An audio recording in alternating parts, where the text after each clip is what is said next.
at this our summer school this year. Okay. Like many of us, Christian was studied physics for a while before he saw the light of computational neuroscience. And he actually did a PhD in computational neuroscience with Andreas at the Humboldt in Berlin. He's been at the Champagny Center for the Unknown in Lisbon since 2011. So I won't mention any more the things you can read about in our booklet, but I'll say one thing personally. Since I've been teaching mathematical modeling for life scientists at Peking University in the last something like 8 years, almost every year, Christian's 2005 two-interval discrimination model, I usually start that as an example of neuromodeling. So I'm very happy to see Christian here finally, and please, Christian. Okay, thank you. Thank you very much also for the invitation. And so I'm going to talk about population coding and distributed representations in the brain. And so what I would ask is that whenever someone has a question, they just directly interrupt me so that you guys can all follow. And also so that I know that my Wi-Fi didn't die and I'm not just talking to myself, okay? And I know that usually, when we study, in some sense, we learn to, often hide what we don't understand because we want to shine in front of the teachers and the professors, etc. The funny thing is that when we become researchers, we have to sort of totally turn that around, right? We have to bring to the forefront everything that we don't understand because that's the important bit. So when you don't understand something, you should really just, shout and say, hey, wait a second, explain this again. As a general habit, I think. So what I want to talk about is basically what we've learned about neural activities in the brain from a particular perspective. So when we study the brain, quite often we basically study simple lab-controlled tasks in various animal species. So it could be like a monkey, that does a simple somatosensory discrimination task. Could be something like a mouse or a rat that discriminates two odors. Could be something like a zebrafish that is sort of tracking a visual stimulus. So these are the type of behaviors that we study. They're usually simple because we can only study each animal for a certain amount of time, maybe 1-2 hours, and that's it. So that limits the kind of complexity of what we can do in many contexts. And then when we do so, we often do this while recording activity in the brain. And this is a nice plot from the Stevenson lab, where basically on the x-axis you have the date of publication, and on the y-axis you have how many neurons have been recorded. And in some sense, this always, is the maximum that could be recorded at any point in time. And you see now in the 60s, people could maybe record 1, 2, 3 neurons at the same time. And then now we're in 2020, 21, and people can record thousands of neurons with electrophysiology. Now, this little red point here, that's my entry into the field. So you can see when I entered the field in 98, I was not at the forefront of that technology because I started with 1 neuron at a time. And I'm just pointing this out because all I can say is that was much easier to enter the field back then because you only had to look at 1 neuron at a time, basically. And so I don't envy you guys because it's a lot more complicated. If you look at calcium imaging, people are able to record even the whole brain of an animal such as the zebrafish with more than 100,000 neurons. And I just remember that, maybe 5 years back, a colleague of mine was getting this type of data, and I asked him whether I can have it because I wanted to run some analysis on it. And he said, sure, you can have it. And so he brought me this hard disk with 3 terabytes of data. And at that point, I kind of failed to upload that into my Mac PowerBook because I just didn't have the memory to deal with that amount of data. And so I gave up at that point. Of course, the advantage of being a principal investigator is that afterwards you can hand it over to a student to sort of keep working on it. But just to illustrate, how things have changed just in the last 20 years and how much more complicated things have gotten. So in a summary, we basically have hundreds of task paradigms that we study across many brain areas in many different types of species. And I think what I want to emphasize today is that, there are certain ways in which we look at the data. And I really mean visualize the data. Because obviously, if you get 3 terabytes of data, you have to make a choice on how to look at it, how to visualize it. And that how we look at it will influence a lot about what we learn and how we think about what is going on in the brain. Okay, that'll be sort of the main topic of my lecture today. And I'll start very classical, how to look at the data from a sort of cell-by-cell perspective, okay? And there's a data set that I've been studying for a long time. It's a data set from Ranulfo Romo that fascinated me when I was a senior graduate student beginning postdoc. It works as follows. So you have a monkey that performs a simple working memory task. So he receives a stimulus frequency, a vibratory stimulus frequency on its fingertip, frequency of 1 for half a second. Then the monkey has to wait for a period of 3 seconds usually. And then he receives a second vibratory stimulus, F2. And then the monkey has to decide whether F1 is louder than F2 or not. And it's a working memory task because the monkey has to remember the frequency F1 to be able to compare it with F2. Okay. And what I'm going to show you is data from the prefrontal cortex, the PFC, basically. So frontal area of the monkey brain. And let's just look at a single cell. So Ranulfo Romo actually recorded 7 cells, up to 7 cells. He had 7 electrodes at the same time. And then if you just look at one cell, you can basically plot its spike trains, and that is shown here. So here, basically, I show the first and second stimulus frequency that the monkey experienced. So, for instance, here is 10 hertz, the first stimulus frequency, 18 hertz, the second stimulus frequency. And these are all the individual trials. So each row is one trial, and you see the spike train of this particular neuron, and there's something like 10 trials here, okay? And then another block shows another task condition where maybe F1 was 14 hertz and F2 was 22 hertz. And one of the things you can sort of see here is this trial-to-trial variability that you see, right? The spike raster always changes a little bit from each trial to another trial.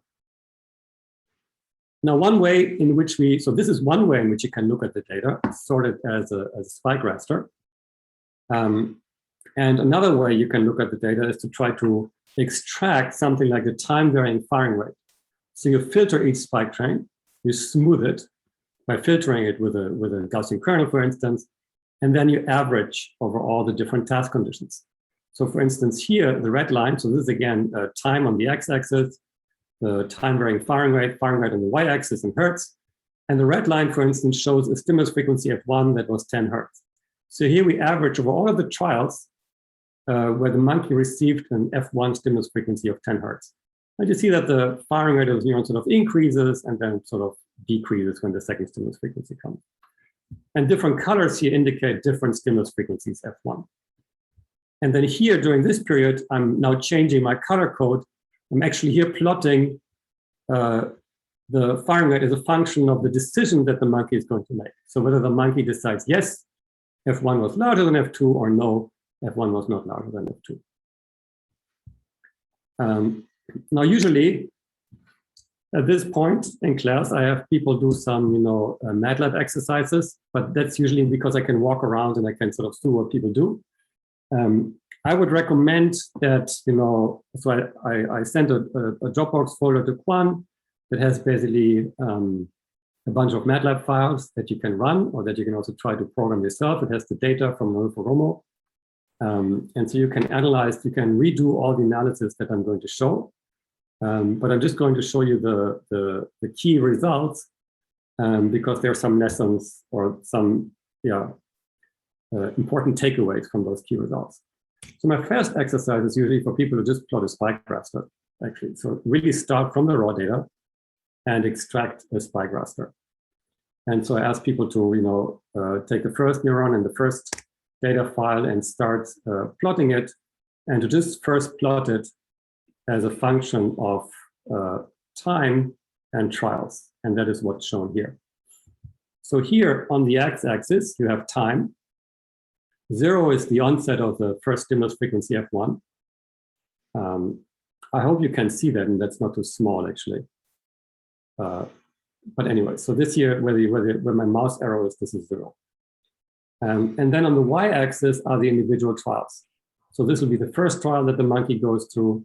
That'll be the second trial that the monkey goes through, the third trial that the monkey goes through, all the way to trial 140.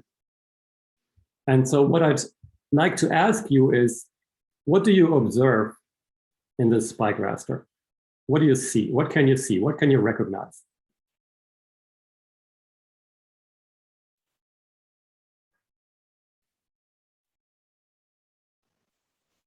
I mean, their first thing I can observe this two stimulus onset at 0 and 4,000, somewhere before 4,000.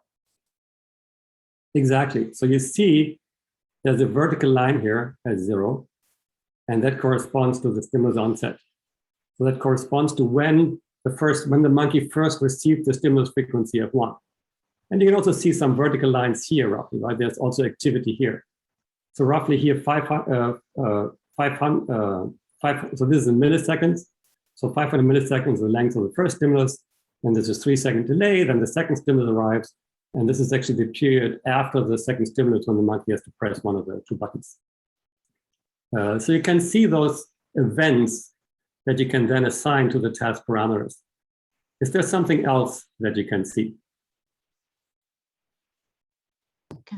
Will the cell become more active? Sorry. Yeah. Okay, say something. So you can see that that's a very good point. So what you see is that the cell is initially not a lot more active, and then it becomes a lot more active, and here it really becomes very active. So after trial 100, it becomes very active. So what do you think that corresponds to?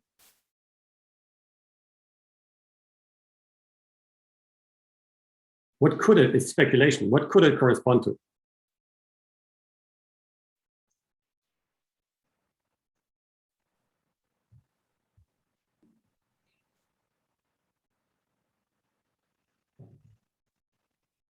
Anyone have any idea? I'm just asking. Done on the same day? Sorry, can you repeat? Were these done on the same day? Yes, this is one session. So it's like a 1 hour session, basically. Could that be some sort of certain plasticity effect?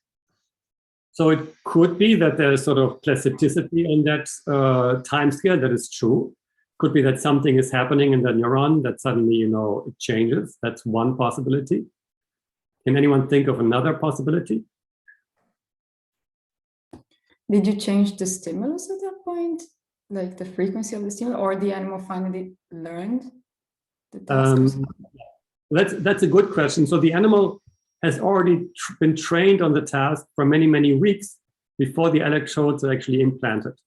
So the animal knows the task very well when you start with the first recording. Okay, one more guess. Then I'm going to resolve the puzzle. Sorry, Professor, I think my microphone was off. So could you repeat the question for one more time? Okay, so I just asked whether there can be one more guess, whether the students want to give one more guess what is happening, why is it becoming more? I cannot hear you. I would log out and log in again. Sorry. So why is there more activity after trial 100?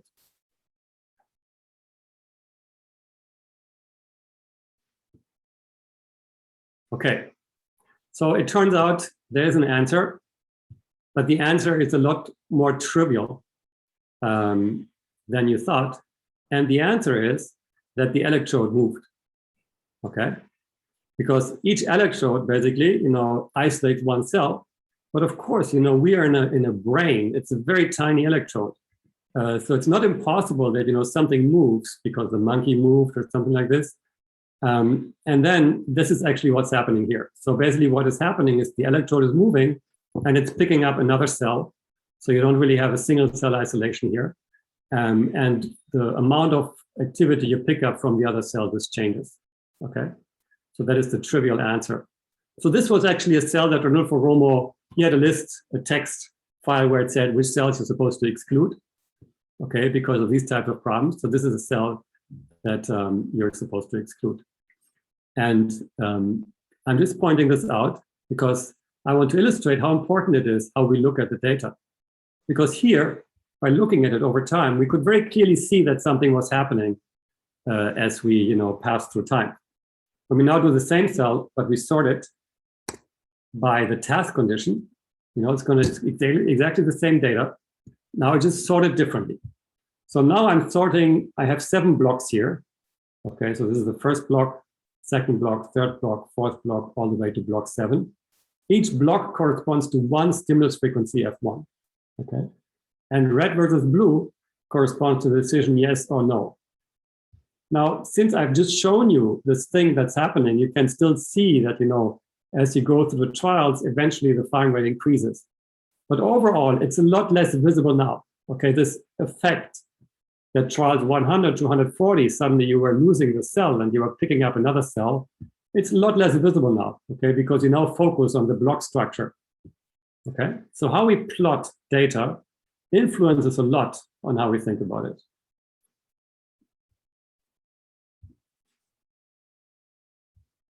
So let me continue with my lecture here. So in this set of exercises, you're asked to basically compute a PSDH in the end. Now, once you compute a PSDH, you can look at one cell, but you can also look at some other cells. So here's a cell. That's the cell that I just showed you, okay? Again, this is time on the x-axis. It's the firing rate of the neuron on the y-axis. The different colors correspond to different stimulus frequencies F1, the rainbow colors. And then here at the end, the colors correspond to the decision of the monkey, yes or no. So what you can see here are 9 cells out of roughly 1,000 cells. And what you see is they're all pretty different. They all have sort of different dynamics. We look at this cell, for instance, you see that initially it hovers around 20 hertz. Then, the firing rates change as a function of the stimulus frequency F1. This sort of spread of the firing rate persists in the delay period of the task. So this is a neuron that clearly has short-term memory. It has a memory of the stimulus frequency F1. And then when the stimulus frequency F2 is presented, you can see the decision that the monkey is going to make. So the firing rates separate into, yes, F1 was larger than F2, and no, F1 was not larger than F2, okay?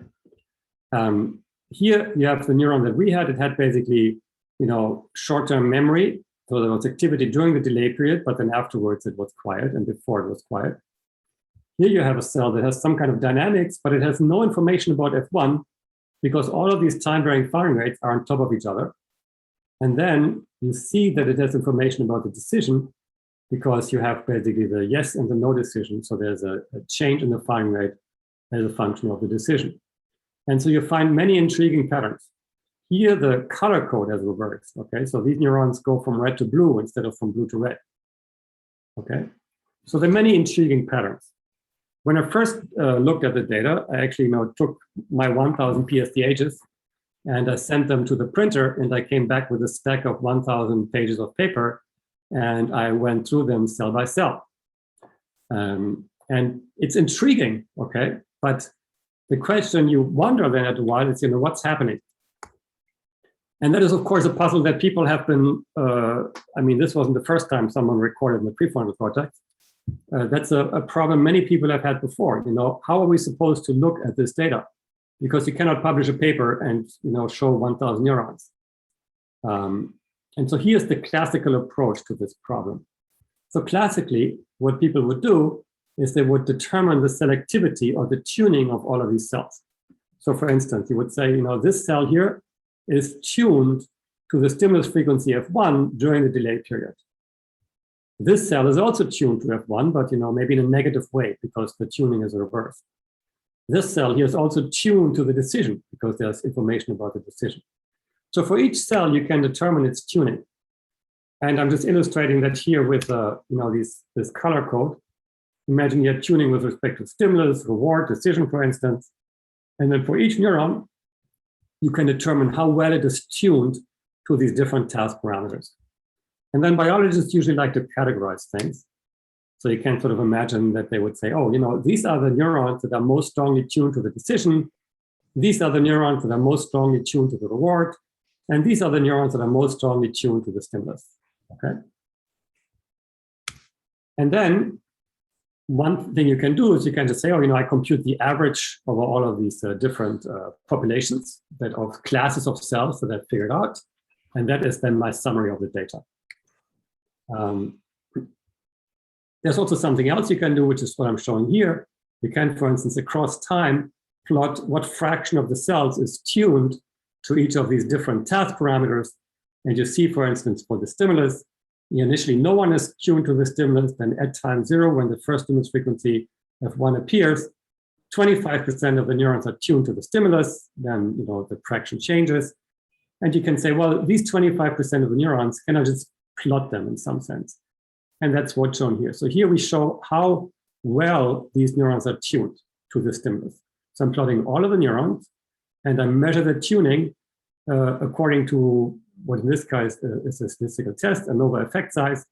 But basically the key message here is that there are a bunch of neurons that are sort of negatively tuned, there are a bunch of neurons that are positively tuned, and there are a bunch of neurons that are not tuned at all. Okay, so they're untuned. This is what your statistical test would basically give you. So you have negatively tuned neurons, positively tuned neurons, and untuned neurons. Okay? And this way, we've now grouped our cells into different categories. And that is really the classical way of analyzing this type of data. And there are some other examples on this kind of tuning. So for instance, in the data from Ranulfo actually has recorded many different areas of the brain. So you can look in the somatosensory cortex, in the premotor cortex, in the primary motor cortex, and you always find these, negatively, positively tuned neurons, etc. So you can find these categories.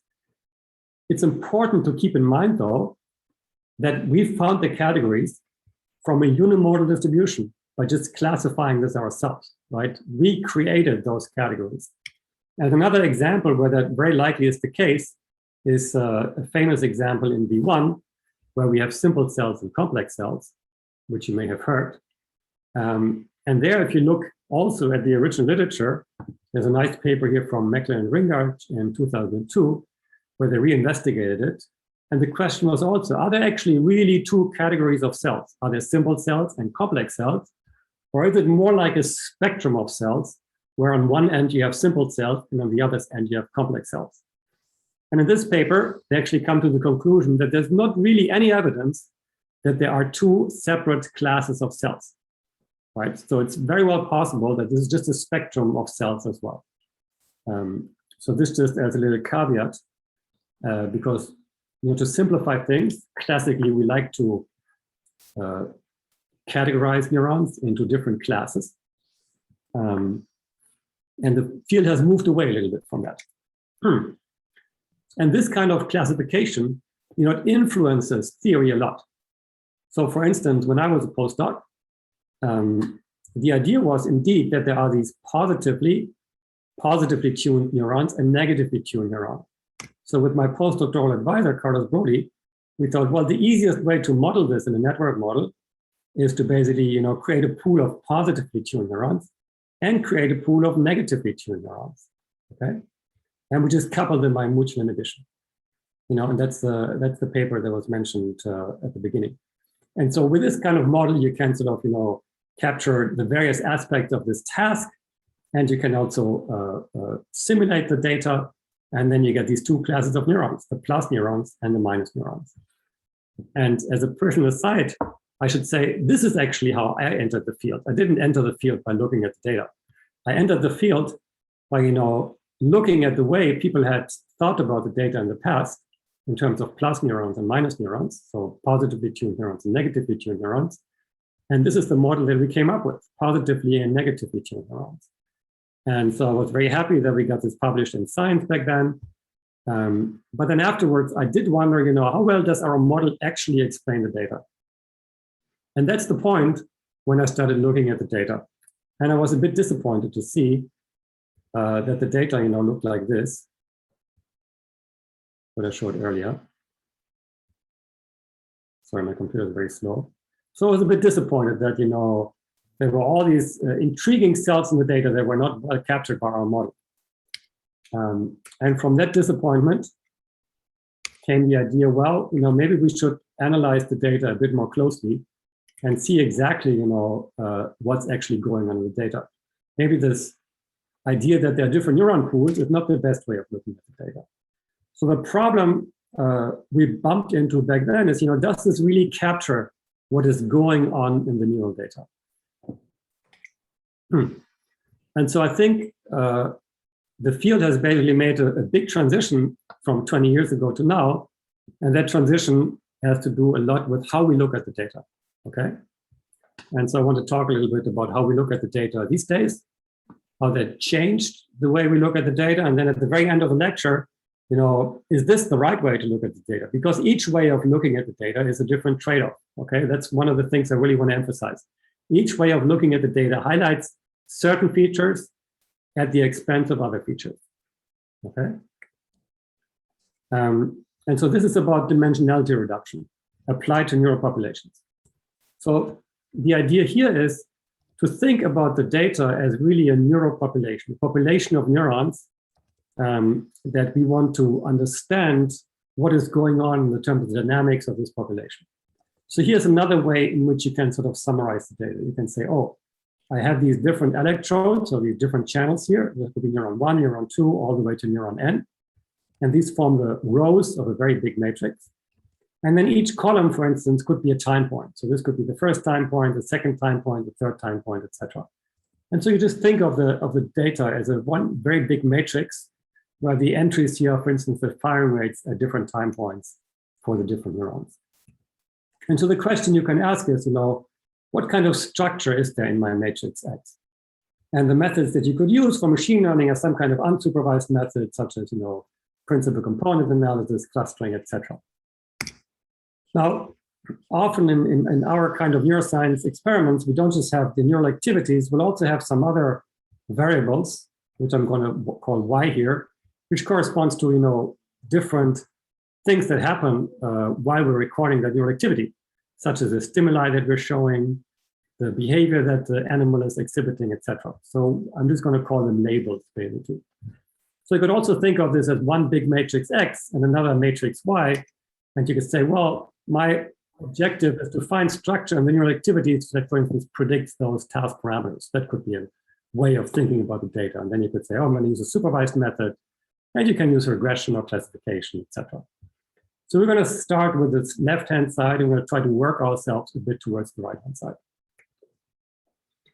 And the way we think about structure in X is to say, well, the type of structure we're trying to find is what's called low-dimensional structure, okay? And I'll explain that now graphically.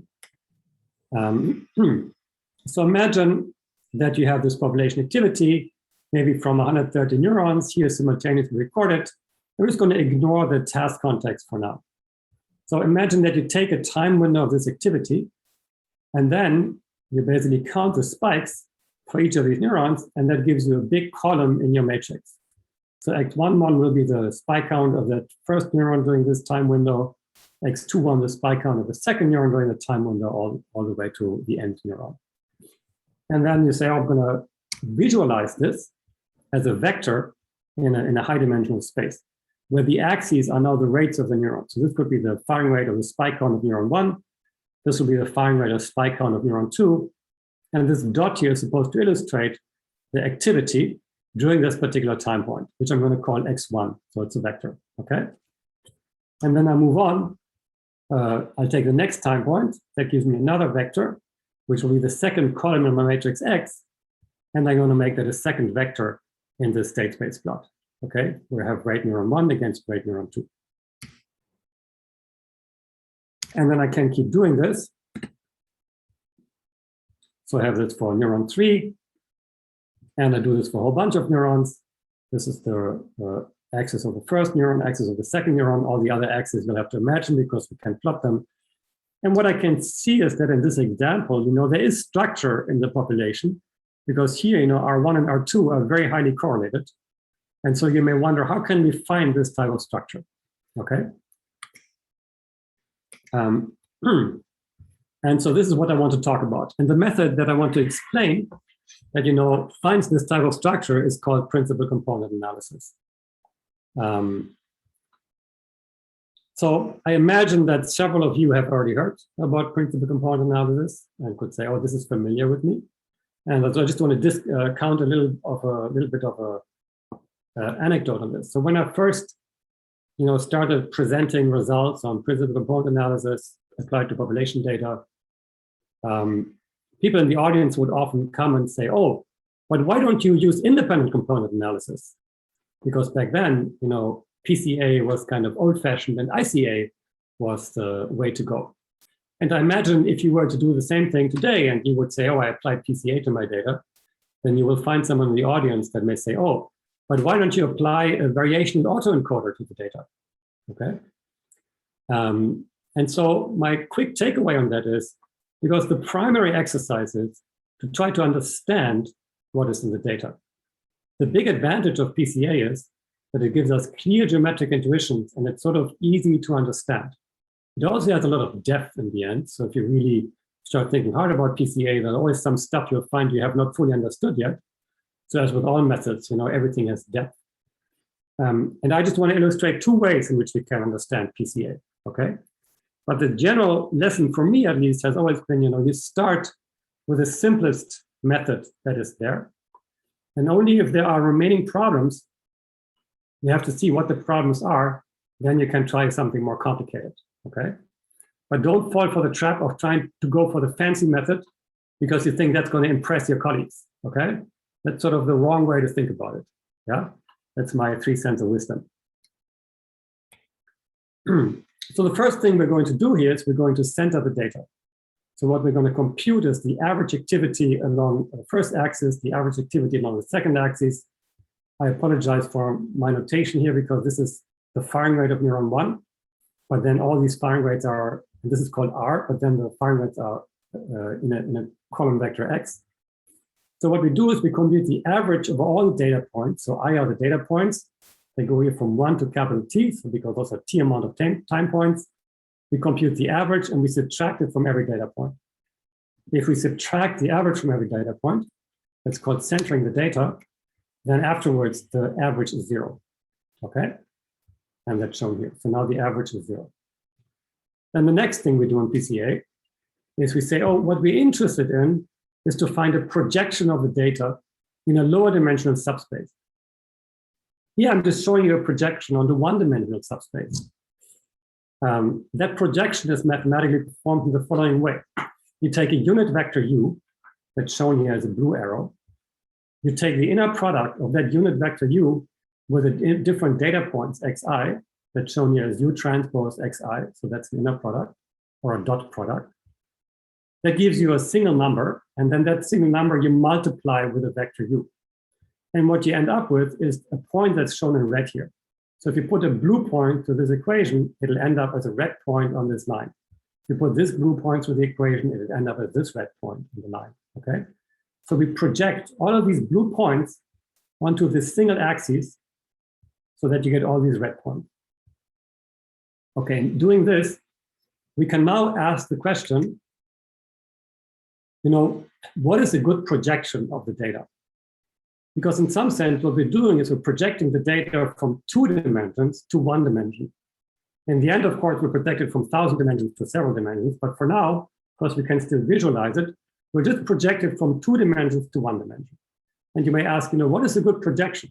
So these are all possible projections because I'm just rotating that vector u around, and you sort of see different ways of visualizing the data.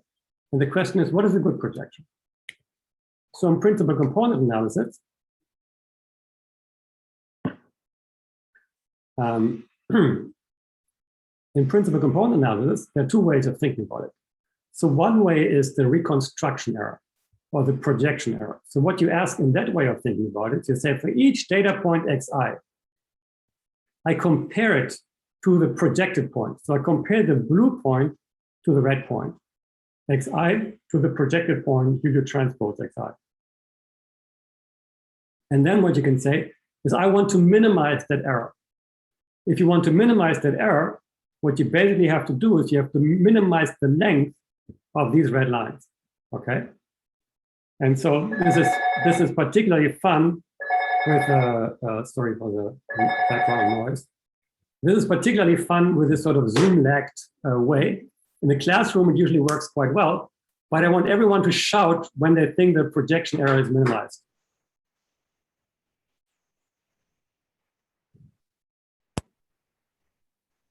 No. Yeah. No. No. Okay, so it's a half a second lag, I guess. That's what we the first lecture to go through.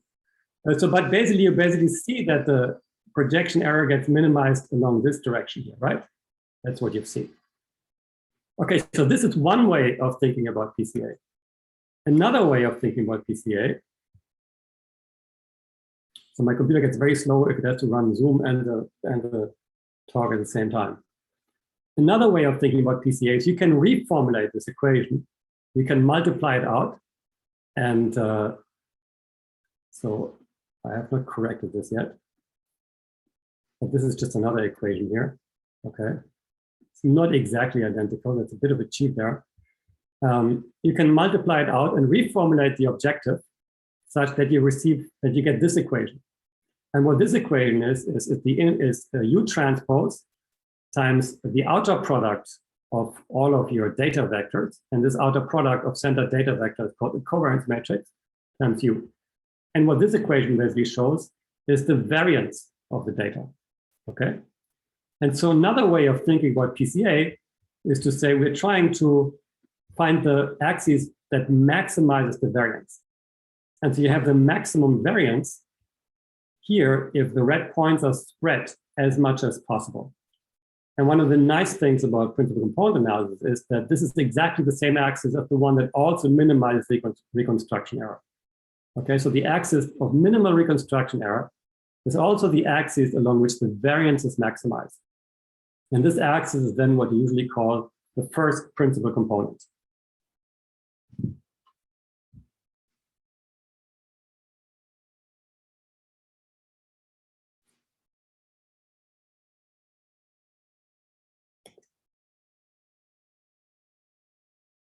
Are there any questions on this part of the lecture?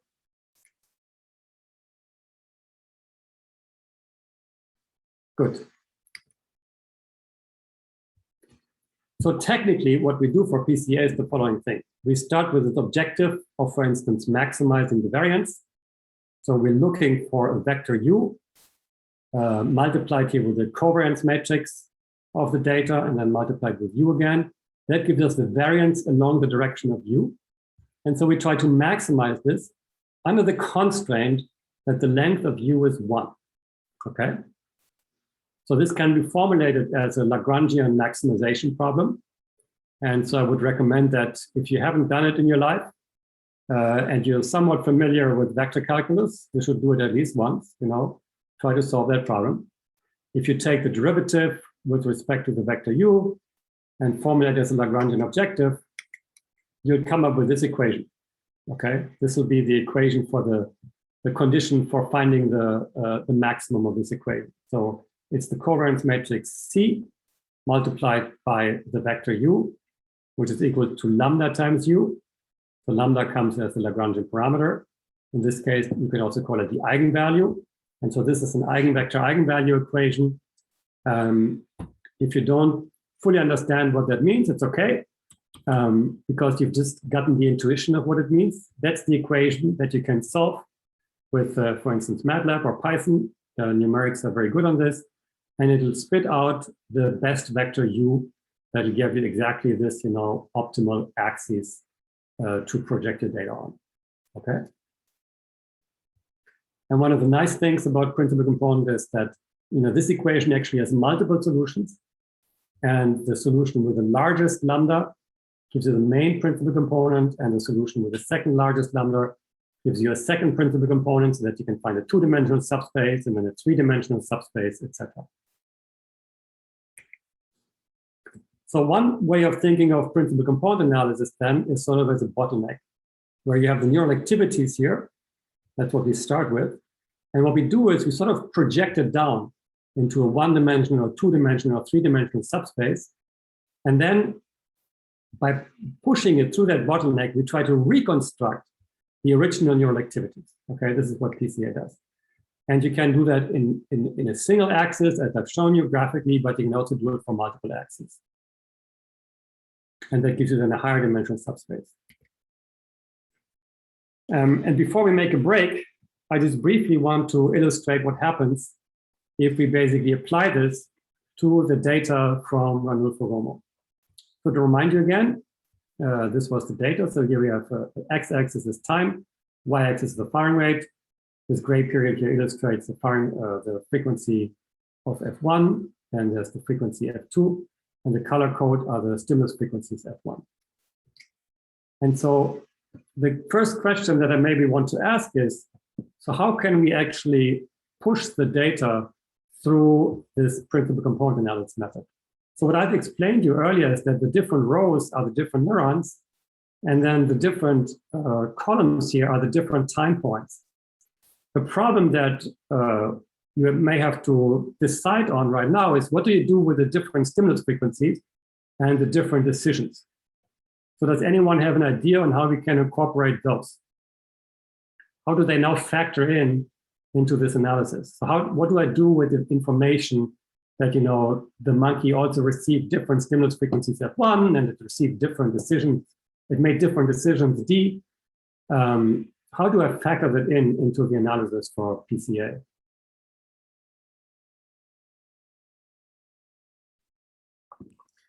Are you asking how to interpret maybe the new frequency that the principal axis has? I don't know.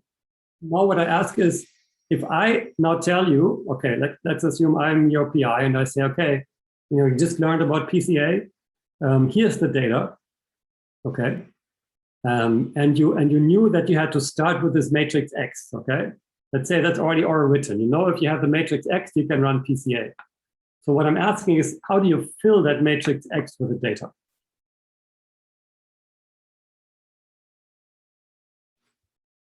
And the problem I'm referring to is that, you know, here we only have time points. Where do you put the information about the frequencies? And where do you put the information about the decisions?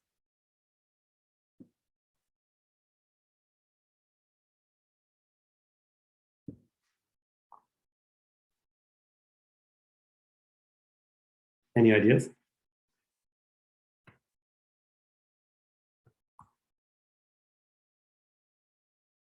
So for me, as a lecturer, it's often difficult to understand whether people think this is trivial and they don't want to say, you know, because they think it's trivial, or they just have no clue what I'm asking. So just say.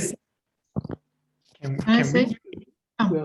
some sort of tensor, multidimensional array as a tensor, and using tensor decomposition instead of PCA in 2 dimensions. All right. Very good. So what you pointed out is that is the structure of the data. So you can say, you know, in some sense, I don't have a matrix to start out with. Let's just ignore the decision for now. So what you say is, what I really have is, I have this 3-dimensional tensor where, you know, one axis is time, and another axis are the neurons. And maybe I call the N here for the neurons, that's this axis. And then the third axis, you know, are the stimulus frequencies.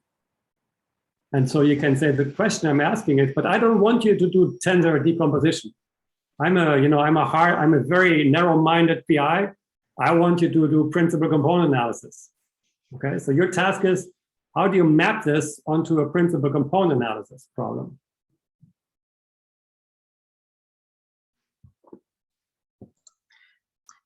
I would split the data and do principal component analysis for one condition, and then project everything else onto this axis, and do that for every condition, and then see whether I can say something about what is happening. Okay.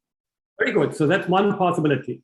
So basically what you're suggesting is, so what you're saying is, well, I can just take a slice through my 3D tensor here, okay? You have to exclude my very crappy drawing because I'm drawing with a trackpad. So you say, you know, I have a slice here for the first stimulus frequency, and that slice is a matrix. So I can just take this matrix and I can just run PCA on that. And I could do that for all the different slices. And then, you know, I have multiple ways of looking at the data. But then you can, but also project, like I have the principal components for the first slice, and also project the other frequencies on those to see whether. Right. Yeah. Like I would extract the the principal vectors, but I would also compare the principal vectors for right. So different. Yeah. It's totally possible. So you could say I'm going to project it onto the. You have several coordinate systems. You say I project everything on the first coordinate system, then I project everything on the second coordinate system. You know, maybe I have 8 stimulus frequencies. I have 8 different ways of looking at the data, and then you can look at that. But now your PI comes and says, no, I only want one coordinate system. Which one am I supposed to take? Okay.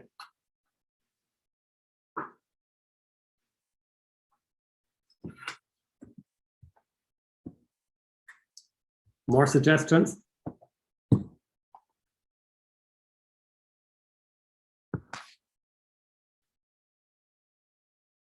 Let me give you a hint. Let me give you a hint. I'll try to give you a hint. And sorry, my computer is very slow. Okay. Just think about the graphics of this. So one thing that's nice about PCA, actually, we did all of this.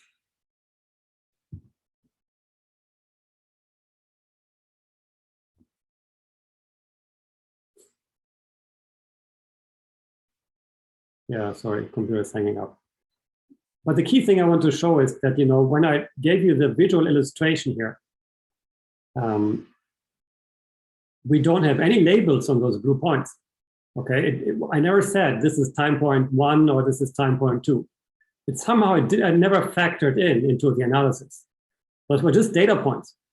Okay, it didn't even matter, you know, which order they are in time. None of this kind of was important for this analysis. The only thing that was important is I have data points, and I sort of I enumerated them. I said, here's the first point, the second point, the third point. You can think that the first point is the first time point, that the second point is the second time point. But, you know, all of this will be exactly the same if I just relabel the points. Okay, I can claim this is the first point, and this is the second point, and this is the third point. But I can also say something else. I can say this is the first point, and this is the second point, and this is the third point. It's not going to change the result we get from PCA in which order we labeled those points. Okay.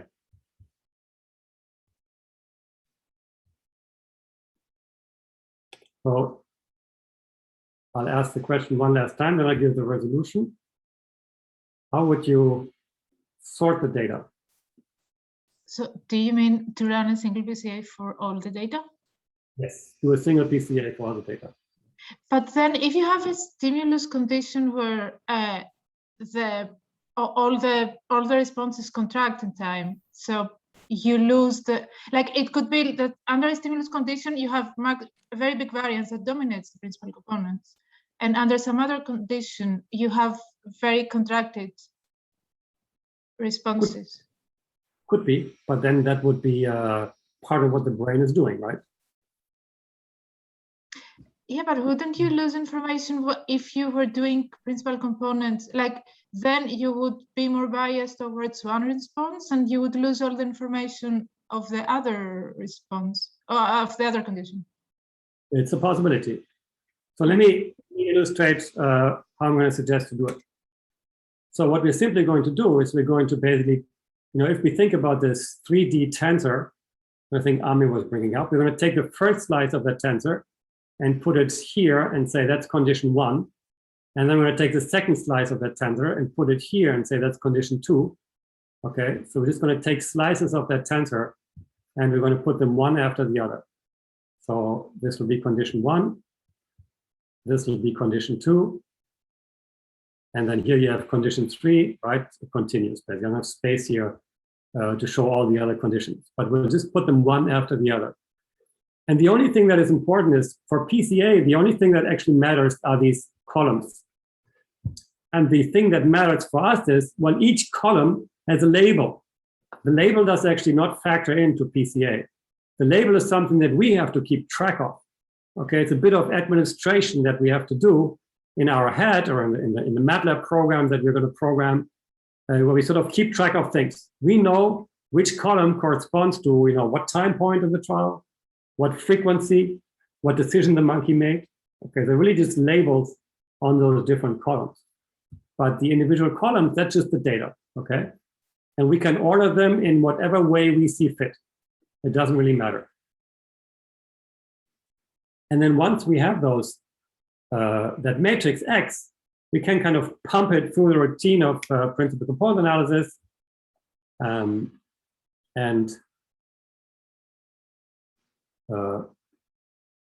There's an exercise I also have on this, and I have basically some MATLAB files in the Dropbox that run the PCA for you, so you can play around with it. And so you can discuss that maybe with your teaching assistant, but the idea is to start from all of the PSDHs in the ROMO data and then plot the principal components in the end. And I'm going to just shortcut this and show you basically what you're going to find. And then afterwards we make a break. So what we're going to find is the following thing. So let's first look on this plot here on the left. So here you have the number of principal components. So this is principal component 1, principal component 2, principal components, etc. And this is the fraction of the variance that's being explained.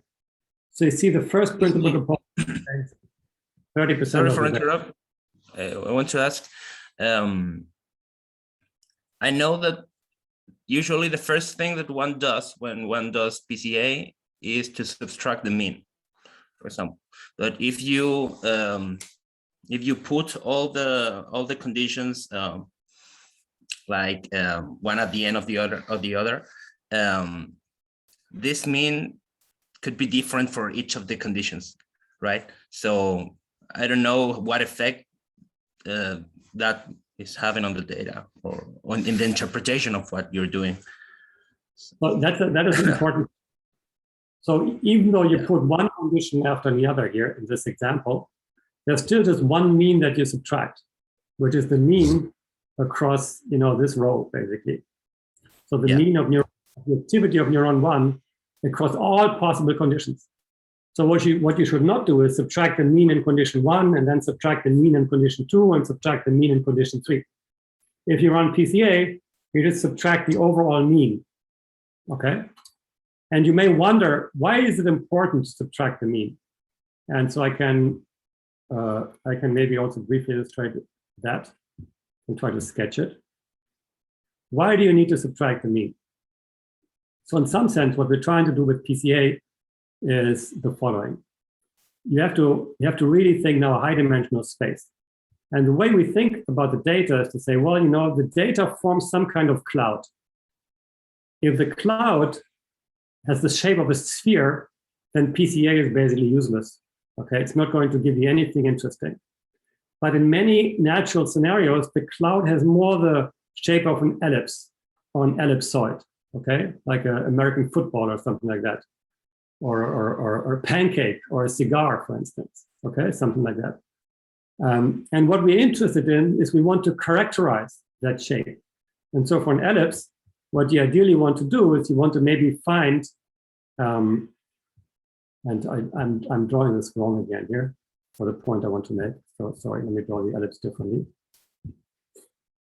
So let's say it's an ellipse like this, okay? And then what you want to find is you want to find the main axis. So you would say, oh, the main axes are maybe, this here to the right, that's the main axis. And then you find the next orthogonal main axis. And then, once you're in 3 dimensions, there's yet another axis and yet another axis that characterizes the main axis of the ellipsoid, okay? The problem is if you do not subtract the mean, then you're not going to do that.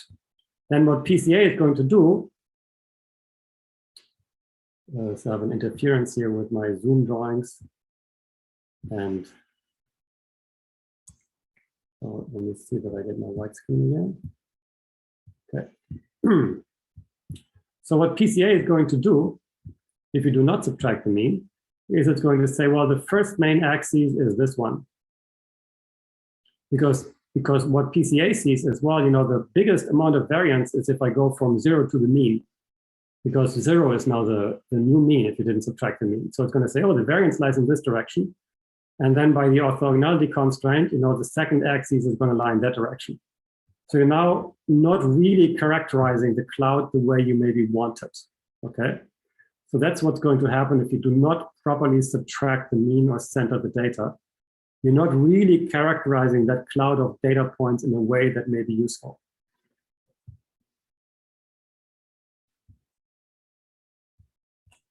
Well, Okay. but putting the conditions one after the other, maybe each condition has its own cloud, and when you put all the data together, they're like different clouds that, and you're subtracting not the mean of a cloud, but the mean of all the means of the clouds. That is what I'm asking. Yeah. Yes, and you're totally right. And basically, you're asking a lot more difficult question, which is, does it make sense to analyze the data the way I am going to analyze it? And I would say that kind of sense you often only have with hindsight, because there are different ways of analyzing the data. And it may very well be, actually we've never done this, that by analyzing the data stimulus by stimulus, you're going to see something that we did not see by putting all the data together, okay? I cannot rule that out because I've never looked at the data stimulus by stimulus, right? These are two different ways of looking at the data. PCA is a general purpose method. There are different ways in which you can apply to the data, as you guys just note, okay? Another way in which you can look at PCA, that's going to be a bit more complicated, but it's sort of a related way, but it's still different, is you could just flip that matrix around, okay? You can say, now we looked at a neural state space and we thought of the data points as the different time points, but you can take the transpose of that matrix and run PCA on that. Then your space are the time points, and the data points and the vector of data points is across neurons. That's yet another way of running PCA. So there's not one way of running PCA on any particular data set. These are choices that you have to make, basically. So our choice was to run it in the way I explained it. And then you can basically look at the principal components, and you find, the first principal component captures maybe 30% of the data. The first two principal components capture 50% of the data, and then it continues. Here you see that, you reach maybe 80% after 20 neurons, and then, there are maybe 500 neurons in this data set. So from 20 to 500, you're basically find, that you're in the end reach 100% of variance, okay? One of the things one has to factor in is that there's also a bit of noise in each of these neurons. So there are trial-to-trial variability, so each neuron has a little bit of noise. That's why it takes so many components to really capture everything, because in the end, you have to capture everything, even the variability in the neurons that is really just noise. And then we can plot the principal components, which is shown here. And so this is time. This is the y-axis. So these are projections of the whole data set onto these on the first 6 principal components. So on 6 axes, okay? I've visually shown you how to project 2 dimensions onto a single axis, but mathematically, it's still the same thing. So we now have a 1,000 or 500 dimensional vector in this case, and we project it, on 6 different axes, but it's always just a single axis projection. And so what do we see? We see basically the main trends in this data set. So the first principal component, goes up here, goes down, then goes up again, goes down. One of the interesting things for us when we saw it is that this principal component actually has no information about the stimulus frequency F1 or about the decision. Okay, it just cares about the overall rhythm of the task, if you want, about task timing. So does the second principal component. Even the third and fourth don't really have a lot of information about the stimulus and decision.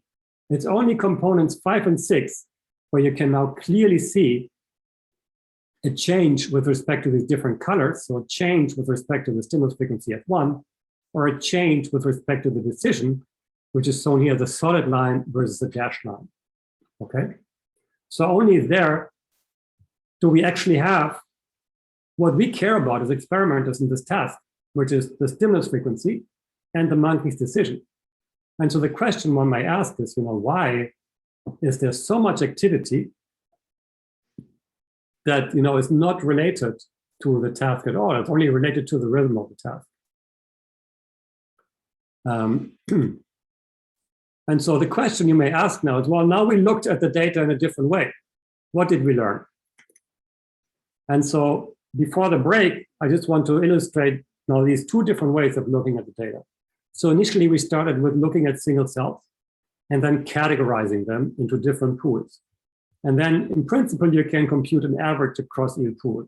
So this is an average over the stimulus pool, and here I have an average over the decision pool. Okay, so the stimulus pool, you see there's variability with respect to the stimulus. In the decision pool, you see a lot of variability with respect to the decision. And this is what we got from principal component analysis. And the first thing that you may see is those are very different ways of looking at the data. Okay, like components 5 and 6 in PCA, they may remind you a bit of these two components here. But there's a lot more stuff that is happening which we didn't capture before. Okay. On the other hand, this year had the advantage that we really looked for the stuff we're interested in, right? The stimulus frequency, the decision, and principal component analysis that didn't really factor in. And so in the second part of the lecture, I want to reinvestigate a little bit, what's the best way of plotting the data? Each of these plots that I show here is a linear weighted average of the population activity. It's a projection of the population activity. So we can sort of ask within this framework of linear projections, is that the best projection? What does it mean to have the best projection? What is the best way of looking at the data? Of course, it depends on the choices you want to make. In the second part of the talk, I'll talk a little bit about the choices that we made after we've basically went through this particular step. Okay, so I would suggest to make a 5-minute break. Is that okay? Yeah, it's 9:04 right now. Why don't we go to 9:10? Okay, sounds good. So I'll see you in 5 minutes.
Shall we restart? All right.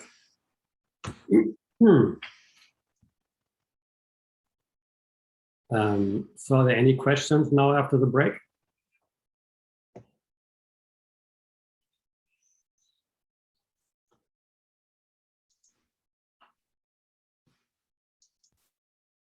Then I'll move on to the second part of my lecture. So yet another way of looking at the data, which we call demixed principal component analysis. So let's think about the data from a more abstract perspective again. So imagine this is the neural state space, where you have the firing rate of the first neuron, firing rate of the second neuron, firing rate of the third neuron. And you know, when you observe the animal, the activity of its neural population, you know, may move through that space in a particular way. And you can sort of imagine that if you have a particular task where you have certain stimuli, certain behaviors that the animal makes, that in effect, the activity always moves around some type of manifold, some type of lower dimensional subspace. It never really leaves that subspace while the animal is performing that task, okay? And that intuition comes from the fact that basically, you know, we found that only a few principal components capture most of what is going on in this very large population.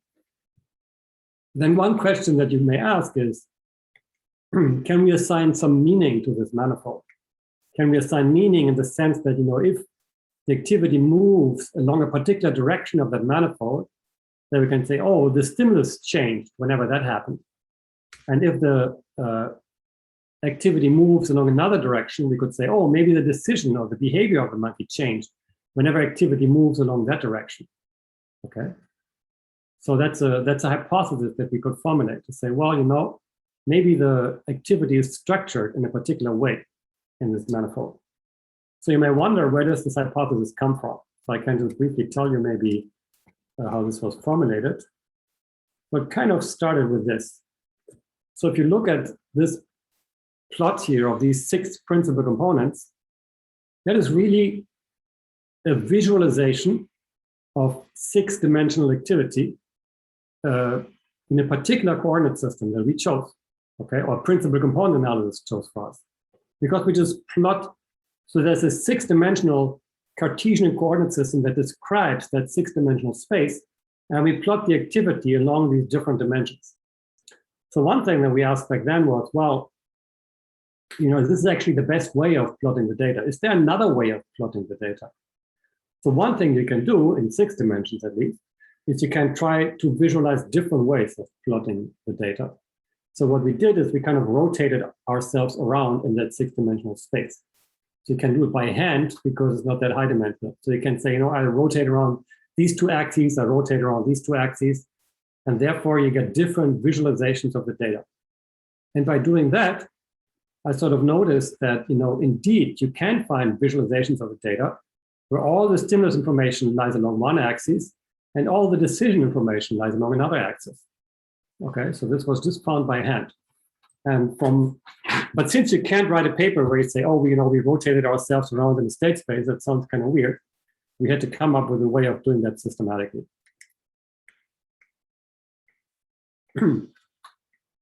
So what we basically want now is we want the following. We want to modify principal component analysis, such that here we have the neural activities, because these are the activities of our individual neurons. We project them down into a lower dimensional subspace of components, but we now ask something from those components that is not just capture the most amount of variance or, you know, minimize the reconstruction error. Rather, what we say is, well, you know, these individual neural activities, they kind of mixed information about these different task parameters. They mix information about the stimulus frequency of 1, about the decision, you know, maybe about the reward. So they have these mixtures of task parameters that they're tuned to. So we can ask to say, well, we want a projection of the data such that these mixtures disappear, so that everything is sort of demixed. Okay, so that there is a component that only carries the stimulus information, that there is a component that only carries the decision information, for instance.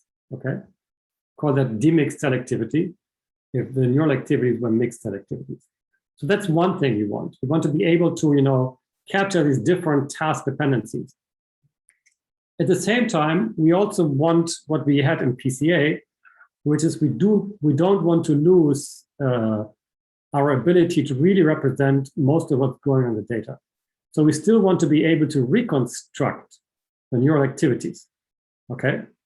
That's the key idea. We want to be able to reconstruct the neural activities after they have been pushed through this bottleneck, so that we know, or more or less control, how much of the data we're losing in some sense through that projection. So we call that method demixed principal component analysis, and that's the paper that I shared actually as a background reading. So I'm going to skip this bit here, I think. Yes, and there are two ways in which I'm going to explain this, so don't worry about it. So here's the way I want to explain it. So imagine you have the PSDH of a single neuron, okay, the time varying firing rate of a single neuron. So here you have time on the x-axis, this is the firing rate on the y-axis, and here is the time varying activity of that neuron for the different task conditions. So here the color code again represents stimulus frequency F1, and solid versus dashed line represents the decision of the monkey. So there's a particular way in which we can decompose that activity into a bunch of averages, which we call marginalized averages. So the first thing that we can do is we can just average everything. So we average over time, we average over all of these different task conditions, so that we just get a single number. That's the same number we got in PCA when we were trying to subtract the overall average, okay? Just one number that basically tells you how many spikes on average that neuron fired in the whole session, if you want, okay? So it's kind of like the baseline or like the average firing rate of that neuron over the whole session. And then we can subtract, which is like centering the data. And then what we can do is we can just average over all of the task conditions at each time point. So for each time point, we just average over the different stimulus frequencies F1 and the two decisions. And that gives us what we call the condition independent part. So it's basically something that tells you in a particular trial, what was the average average firing rate of that neuron. So you see that, initially the neuron is very quiet, then sort of the activity rises, then it's more quiet again, then it rises. And that is captured in this condition independent part, okay? It's at each time point, we take the average over all task conditions. And we call that the condition independent part. Then the next thing we can do is we can subtract that condition independent part, and we can just average over the decision. So we take the solid red line and the dashed red line, and we form the average. Take the solid orange line and the dashed orange line, and we form the average. And that gives us what we call the stimulus dependent part, because it captures everything that is basically related to the stimulus. And then vice versa, we can say we average over all stimuli for one decision and all stimuli for the other decision. And that gives us the decision dependent part, okay, which is shown here. So it's flat here, and then you only see a change in the decision at the very end. And then when you add all of these up to get back to the original PSDH, there's something that's remaining, and that we call the interaction dependent part, because it captures anything in that PSDH that could not be decomposed in this linear fashion. So any kind of nonlinear interactions between the stimulus and the decision, etc., that will be in this interaction dependent part, okay? So this is a unique decomposition in the sense that, it's clearly defined how to get all of these different parts. And when you add them all up, you exactly get back the PSDH. It's a decomposition that is also analyzed ANOVA and multivariate ANOVA, etc. So we can do this decomposition for each of these neurons, okay? And having this decomposition, we can sort of reformulate the goal of PCA, if you want, okay? So the initial goal of PCA is to squeeze the data through a bottleneck so that you can reconstruct the whole data. So we're no longer going to ask that. Rather, what we're going to do is we're going to say, oh, Let's, for instance, focus on the stimulus-dependent part.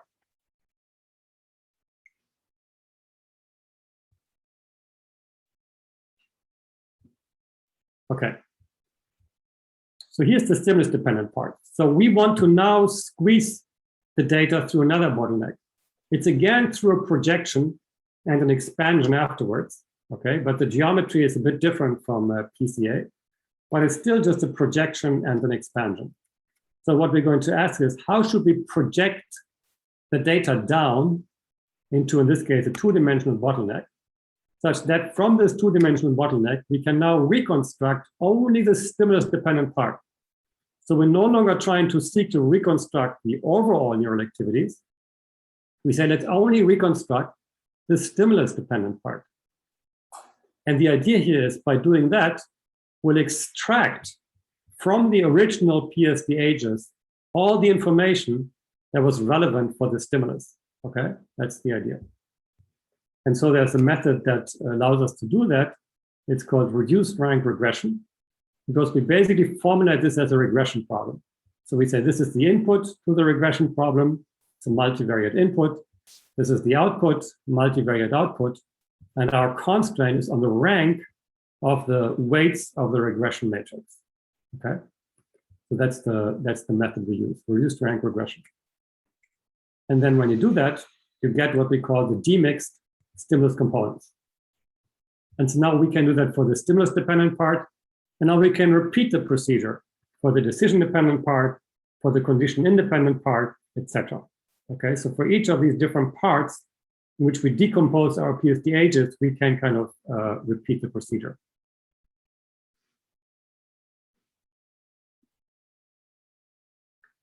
And then the goal is that as you take the PSDHs, take this linear mapping into this lower dimension subspace, and then another linear mapping back onto the original space, that what you get after you did those two mappings, as closely as possible, matches the stimulus-dependent part that you extracted initially from the data.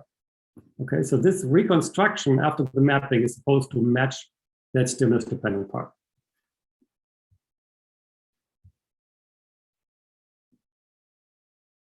And so also for this, I have a bunch of files in the Dropbox folder that allow you to use our code on DPCA, and you can play around with the remote data and run DPCA on it if you want. And there are also some solution files. So what happens if you apply the method to the data, to this working memory task from Node4Romo? So here, I'll show you what happens. So here we have the components. This is the percentage of variance explained on the y-axis. And the black curve here is PCA. Now, PCA, by definition, captures the maximum amount of variance that you can capture with any kind of linear projection of the data. So DPCA always has to do worse, because there's no possibility to do better. What we see, though, is that DPCA very closely follows the PCA curve. In this way, we see that we capture about almost as much variance as we captured with PCA. So there was some kind of ambiguity in the way the coordinate systems could be built. You don't lose a lot of variance by just changing the coordinate system.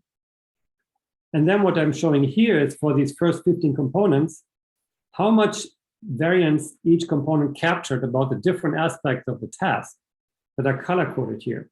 So gray is the condition-independent aspect, which is really just the timing or the rhythm of the task. Red is the decision, and blue is the stimulus. And one thing that is kind of striking is that the stimulus F1 and the decision, they really together only capture 11% of the variance in the task. Everything else, is condition independent.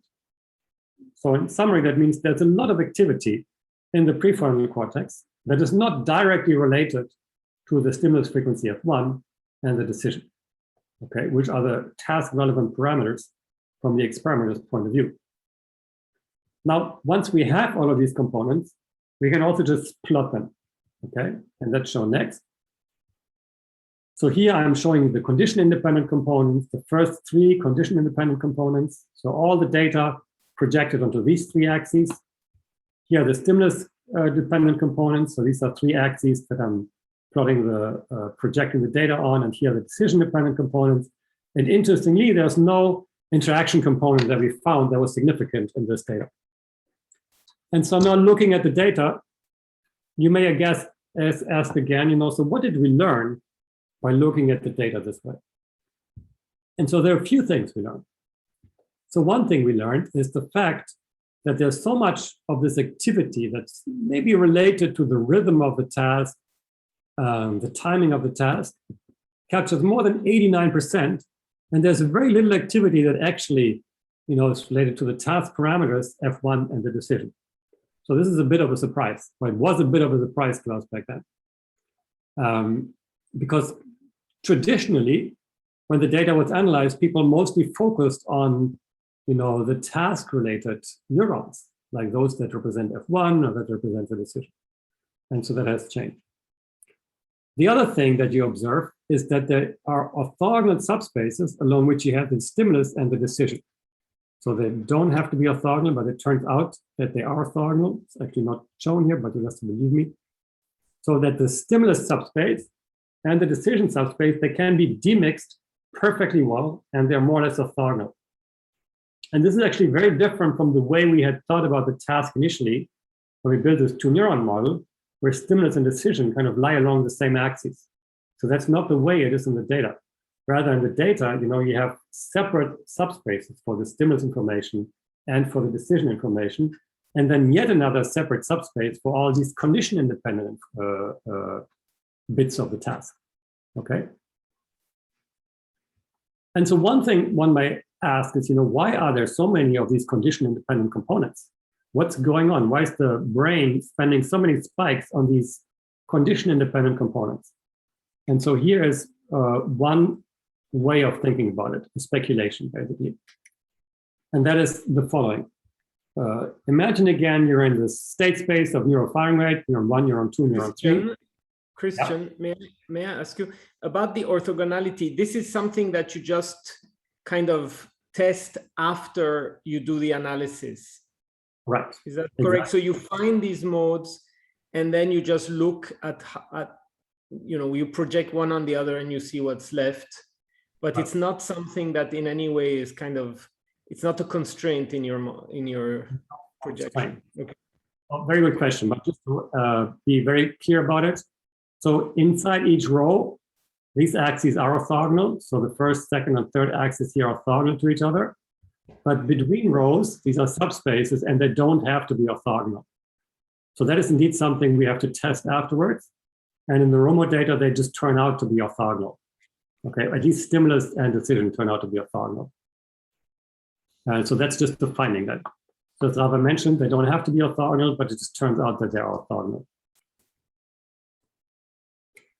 Yeah, you can demix without having orthogonality, basically.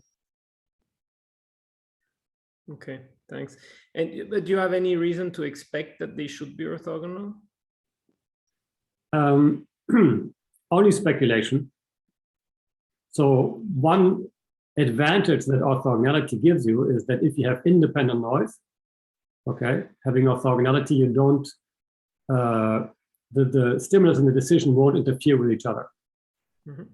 That could be an advantage, right? In terms of a downstream readout, if you want. Like if there's a motor area that reads out the decision and maybe some other area that reads out the stimulus, those things won't interfere with each other. But beyond that, I don't have any other idea of why there would be orthogonality. Okay, thanks.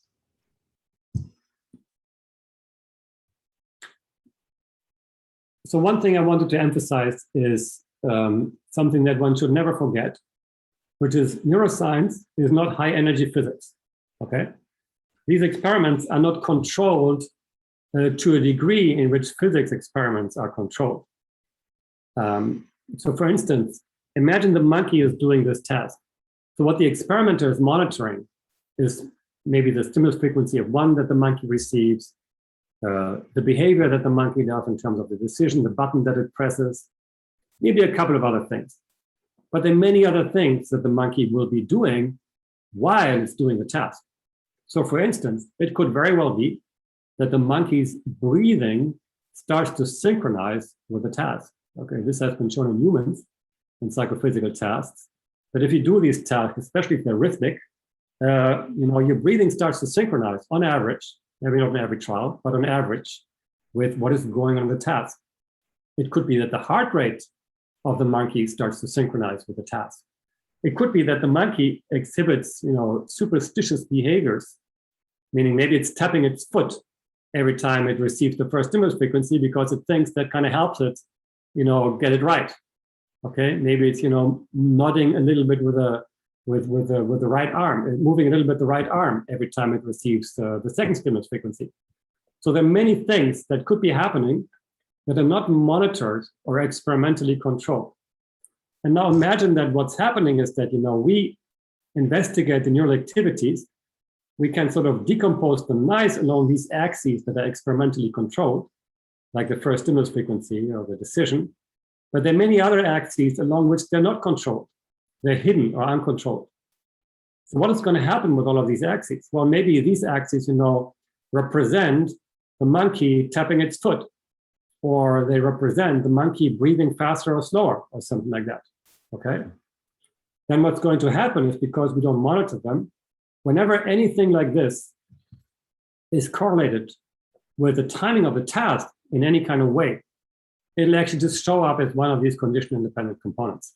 That's what's going to happen, right? So this is something one has to factor in, that certainly there may be other things going on in the monkey's brain that are related to stimuli, behavior, thoughts the monkey has, who knows what, okay?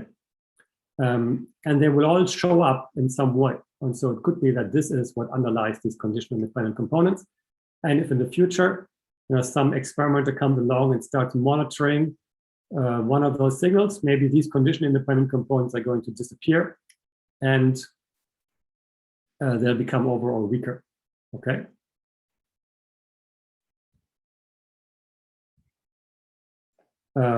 Another thing we can do is we can start visualizing things. For instance, we can look at the stimulus subspace and here say, well, it's really three-dimensional, but so we can look at the dynamics of the stimulus information, because we're sort of looking at the short-term memory, the loading of the first stimulus frequency F1 into the short-term memory of the monkey, then the delay period when he's maintaining that information, and then the decision, and we can sort of just look at the dynamics of that, which may provide us with some insights or some intuitions on what is going on. So here are the different trajectories, and you saw that along this axis, the stimulus frequency F1 appeared, and then eventually when the decision comes, there's a second axis along which the stimulus frequency F2 is being represented, which we know from other analysis. And so you can look at this basically to get some insights into the dynamics of this. Another thing that you can do is you can start analyzing some other tasks to kind of see, well, it's nice to analyze the task from Romo on working memory, but maybe there's something that we can learn by looking across many different tasks, across different types of contracts. So here what we did is we analyzed an olfactory discrimination task in the orbitofrontal cortex. So here you have a mouse, or rat in this case, that is sniffing an odor A versus odor B, and it then has to make a choice, left versus right, depending on whether it was odor A or odor B, okay? Again, we can just run DPCA compared to PCA. Here you have the different components. This is the percentage of variance explained, and you see that DPCA captures almost as many variants as PCA. And again, you see that the different components demix different stimulus, different task parameters. So most of the components are condition independent. There's a very weak stimulus component, there's a decision component, and there's a strong interaction component. And we can plot the data with respect to those components. Here you see as the task evolves. So there's odor information that the animal sniffs in the center port. Then after it decides it's odor A or odor B, the animal basically moves into either the left or the right port. It's called the reward port here. It waits for a reward, then the reward appears or doesn't appear, depending on whether the animal got it right or not. And that's the task. And then we can plot these different components, the activity of the population with respect to this task. And we see there are all these condition-independent components. There are some stimulus components. There are decision components. They're more or less orthogonal to the stimulus components again. even though there's a different task in a different species, in the different brain areas, we again find that stimulus is orthogonal to decision. But then we find all these interaction components that are also pretty orthogonal to these other components. And what we find there is, what are the interaction components? So if you look at the interaction components, what you actually see is that they capture or distinguish the conditions in which the animal got the task right and got a reward from the conditions in which the animal didn't get it right. So actually, we can now label this interaction term as basically just reward information. And we'll also see that this reward information appears basically exactly at the moment when the animal receives the reward, okay? So here in this case, the interaction component just has a different meaning. But again, you find this orthogonal representation for these different types of task parameters, okay, stimulus, decision, and reward. Another advantage is that you can then compare across tasks.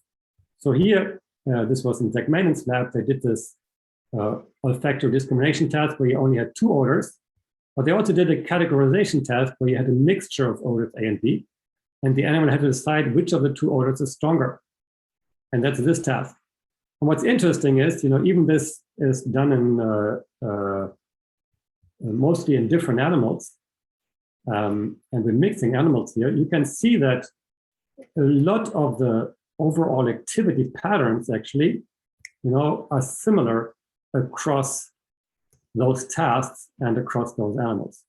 So there's a lot of stuff that is being preserved in this task, even when you changed it a little bit. If you now look at the distribution of encoding or decoding weights, so how each of these components is distributed in the population, you usually find these sort of Laplacian distributions. So there are few neurons that have very strong activity related to one of the components, and then a lot of neurons that have so weak activity. But they're very characteristic because we find them across many different tasks, and they're roughly always Laplacian. Now, I've shown you basically a view of this type of analysis, very much from my personal point of view, very much from the type of analysis that we did. I want to emphasize that we, of course, have not been the only one who have looked at neural recordings this way. There has been a whole field that has developed in the last 10 years. Many people have analyzed neural populations by applying dimensionality reduction methods. And I'm just pointing out a couple of papers on the prefrontal cortex from Bill Newsom's lab, where they, for instance, showed that color information, motion information, and the decision information are all orthogonal along separate axes in the state space. The Churchill lab has been very active and recently had a paper where they showed, orthogonality or orthogonal representation between right and left arm movements. There have been nice studies in IT, the inferior temporal cortex, in the visual system, where you find Cartesian coordinate for a face space, for instance. There's also been work in rodents. So there's been a lot of work, and people generally have found these sort of low-dimensional orthogonal representations all over the place. And so to just summarize this part of the literature, I would say there are many common observations that we've made. So one of them is low dimensionality, meaning that if we perform linear projections of the neural activities, we eliminate the complexity and diversity that we see in the single cell tuning in favor of a much simpler population picture. Then what I call demixability or orthogonality, meaning that along different axes in these state spaces, you find different representation of the task parameters. You find representation of different task parameters, okay? So different task parameters are often represented along orthogonal axes in these state spaces. And then the codes are very distributed, meaning that you don't find, single classes of cells where one class does the decision, another class, cares only about the stimulus. Rather, everything is very mixed. So that's what we call distributed representation. It's very mixed at the single neuron level, but at the population level, you find sort of these, orthogonal coordinates, etc. And so one question that we can kind of ask, is this trivial or is it not trivial?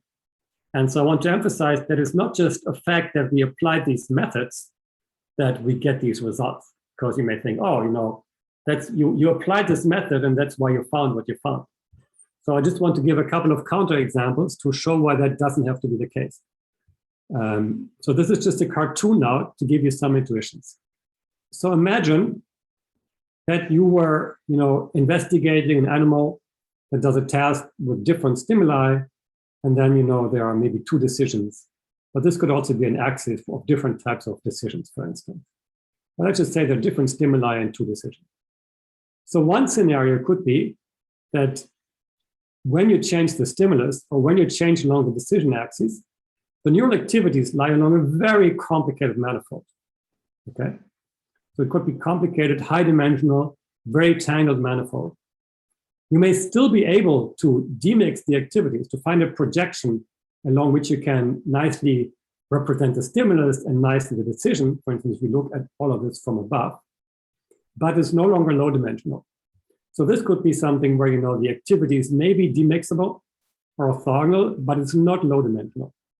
But that's not what we find. Another possibility is shown here. So here, all the activity lie in 2 dimensions, but then inside those 2 dimensions, the dependency on the stimulus and the decision is very complicated.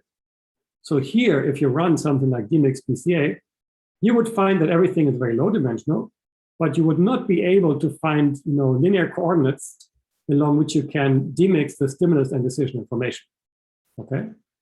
Rather, the kind of picture intuitively that we often find is one where we have both low dimensionality, so everything looks rather low dimensional, but at the same time, it's also somewhat demixable, meaning that, if you look at these curves, you see the stimulus and the decision are nicely separated. So if you plot everything along this decision axis, you'll see that you recreate the decision. If you project everything along the stimulus axis, you see that you recreate the stimulus, okay? So that's the kind of picture that we often find.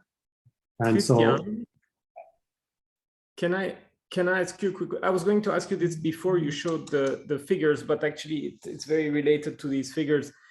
If I have a one-dimensional stimulus, there will be a one-dimensional manifold that's true.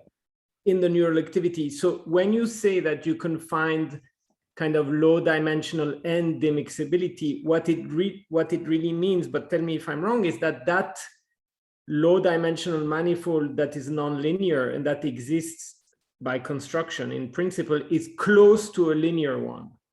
Right, exactly. That's the same statement, right? Same statement. Okay. Clarification. So if I talk about low dimensionality, as Rava pointed out, I'm being a bit sloppy because I talk about low dimensionality of linear subspaces. Okay, it's really about linear subspaces because it's true.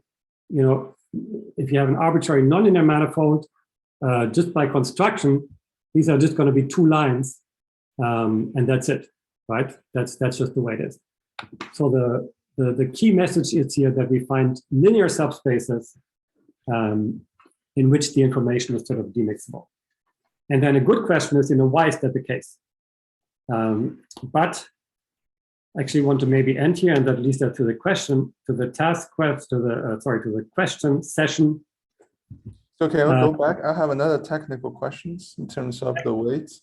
So when you talk about the weights are Laplacian, you mean the projection operator, this P, which is U times U transpose, right? That is its distribution is Laplacian. Is that what you mean? I see. Exactly. Right. The distribution of the entries is more or less Laplacian, with a few exceptions. So but you have this encoding weights and the decoding weight. Are they both Laplacian, or it's just the? Well, now you're asking an excellent question, because I'm not 100% certain of the answer. So here I see that it's encoding weights. In my memory, it's the same for the decoding weights. But I may have to punt on it because my memory tends to be faulty. But I think it's the same if you do the decoding weights. So we just had to plot one set of weights. We plotted the encoding weights. Okay.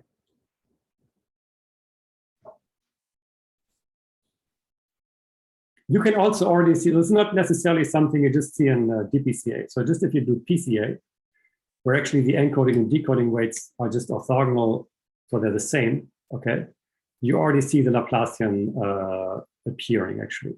So, you know, before we ran this, 2010, we had a Journal of Neuroscience paper where we just looked at the delay period, and you already find, you know, exactly the same distribution of weights there. Mm-hmm. I think it's a generic thing. I see. Something where I think we have a good explanation. Maybe just like to throw up our hands and say, well, it's sparse or something like that. But it's a curious observation.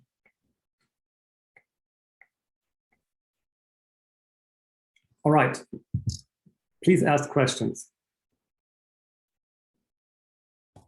I have some sort of naive question in relation to the task, because the first components when you do the mix are all condition independent, right?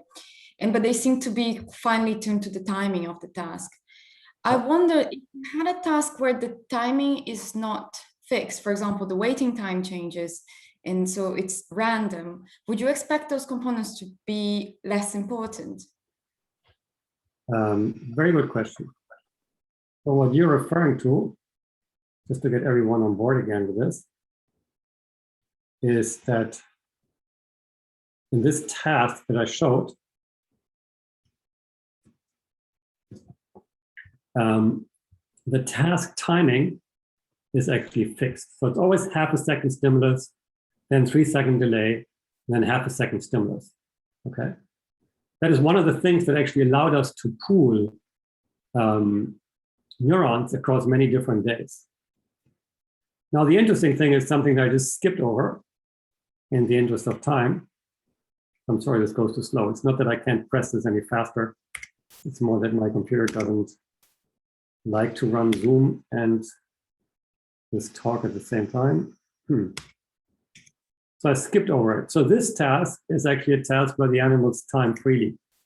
So, you know, they smell the odor and then they make a left or right choice through a motor movement. So there's a lot of variability here. And yet it is recorded over many days. So what we did here is we kind of re-stretched time, okay? Which is, of course, you know, that's extra assumptions that you make. But then we still find that there are a lot of these condition-independent components.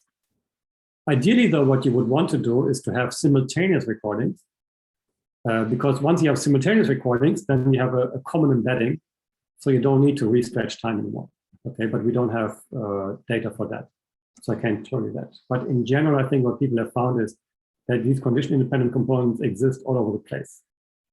So you would also have them, you know, and they would just readjust basically depending on the timing of the task.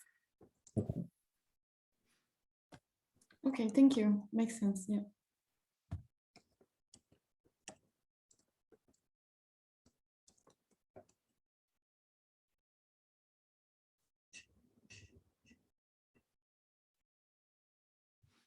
More questions?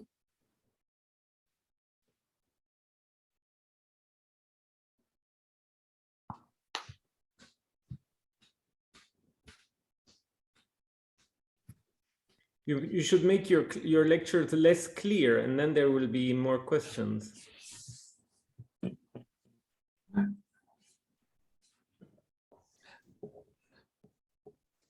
My students here must have questions.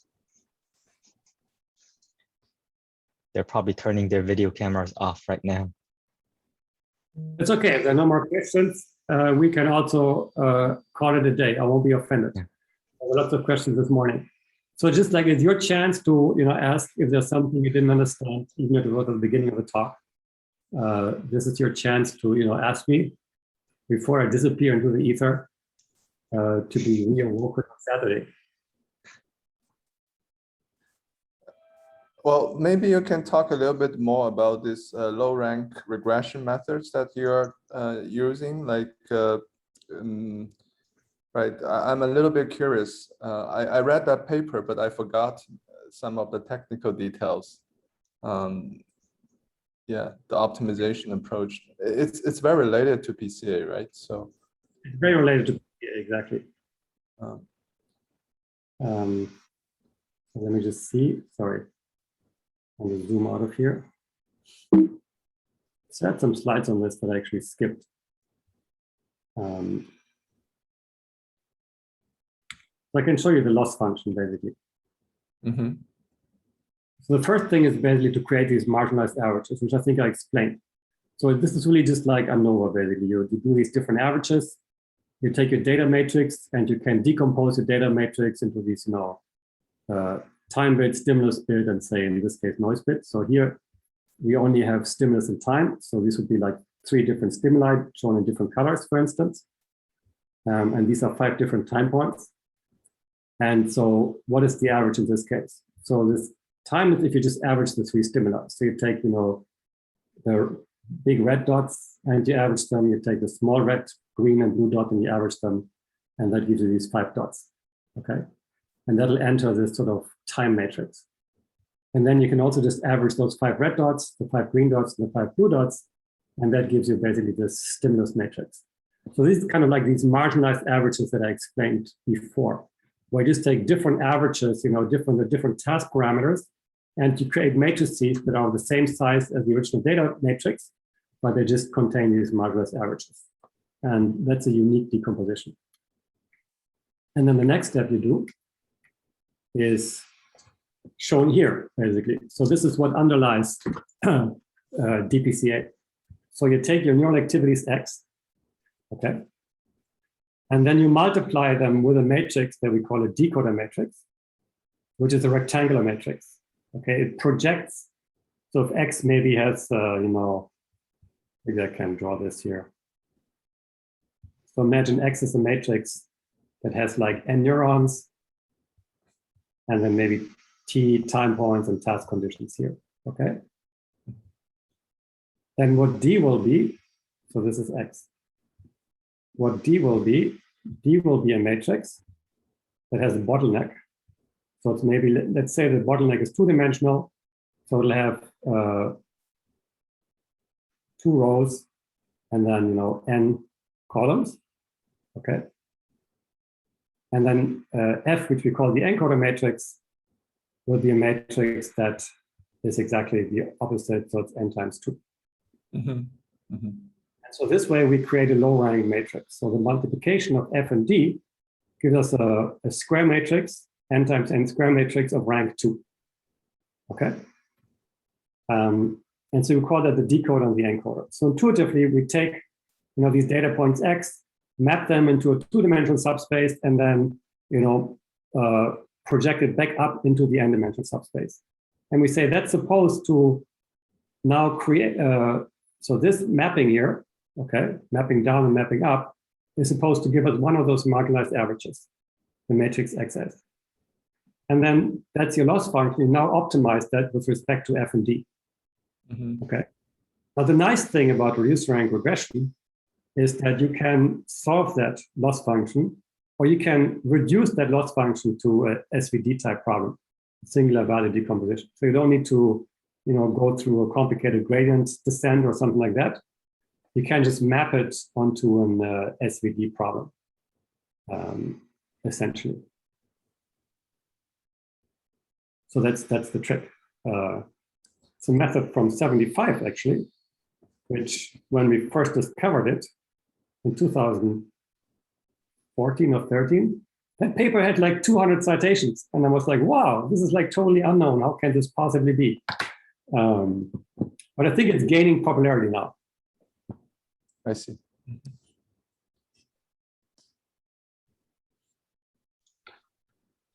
Any more questions from the students, especially my students?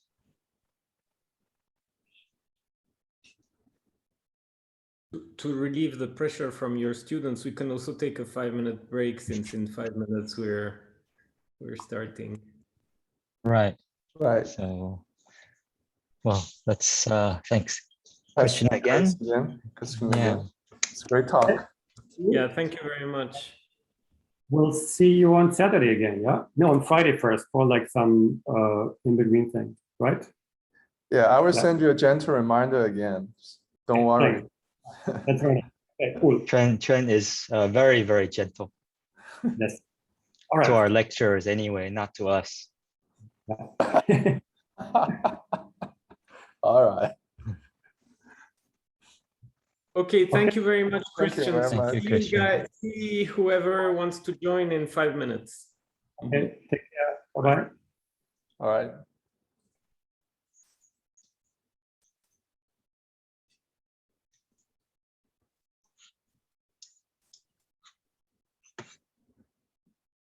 Why do you have so many jokes? What do you mean? I'm trying to make sure the students at least